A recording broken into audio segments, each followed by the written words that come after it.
Ölkədə saxta dərmanların satışı ilə bağlı məsələ uzun illərdir ki, gündəmdədir. Məhz bununla bağlı Analitik Ekspertiza Mərkəzi çıxış yolunu yeni rəqəmsal mexanizm, track trace sistemində görür. Belə ki, bu rəqəmsal izləmə müasir dövrdə ən effektiv vasitələrdən biridir. Bu sistem vasitəsilə hər bir dərman vasitəsi qutusuna unikal seriya nömrəsi verilir. Dərman vasitəsi aptekdə satıldıqda və ya tibb müəssisəsində istifadə edildikdə həmin kod sistemdə deaktiv olunur. Əgər eyni kod ikinci dəfə istifadə edilərsə, sistem dərhal xəbərdarlıq verir. Bu mexanizm saxta və ya təkrar dövriyyəyə buraxılan dərman vasitələrinin operativ aşkarlanmasına imkan yaradır. Nəticədə sistem saxta dərman vasitələrinə qarşı güclü rəqəmsal siper rolunu oynayır. Dərman vasitələrinin hər bir qutusunun izlənməsi və hər bir satışın qeydiyyata alınması onların təhlükəsiz təminatının əsasını təşkil edir.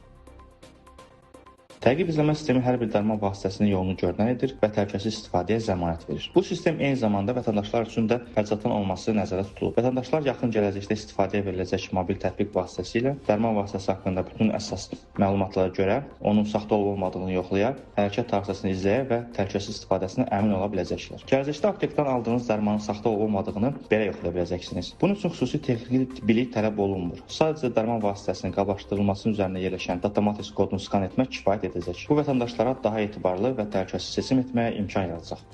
Hazırda track trace sistemi olmadığına görə vətəndaşlar digər yollarla saxta dərmanları ayırt etməyi bacarmalıdırlar. Bunu müəyyən etmək üçün ilk növbədə qablaşdırmaya diqqət yetirilməlidir. Belə ki, yazılarda qrammatik səhvlərin olması, rənglərin solğun və ya keyfiyyətsiz görünməsi, dizayn fərqlilikləri şübhə yarada bilər. Bundan əlavə istehsalçı barədə məlumatların natamam təqdim olunması da risk əlaməti hesab olunur. Mütəxəssislər bildirirlər ki, bir çox orijinal dərmanların üzərində holoqram, QR kod və digər qoruyucu elementlər yerləşdirilir. Ya seriya nömrəsi yoxdursa və yaxud da şübhəli yazılıbsa, bu zaman isə mütləq aptekə təkrar müraciət etməkdə fayda var. Dərmanın rənginə baxmaq lazım. Rəngi dərmanın solğundursa, hər hansı dərmanın tərkibindəki, qutusundakı hər hansı bir defekt varsa, qutusunda şübhəli bir görüntü varsa, bu zamanda təkrar dediyimiz kimi həkimlə danışmaq, aptekdə əczaçı ilə bu dərmanı məsləhətləşmək vacibdir.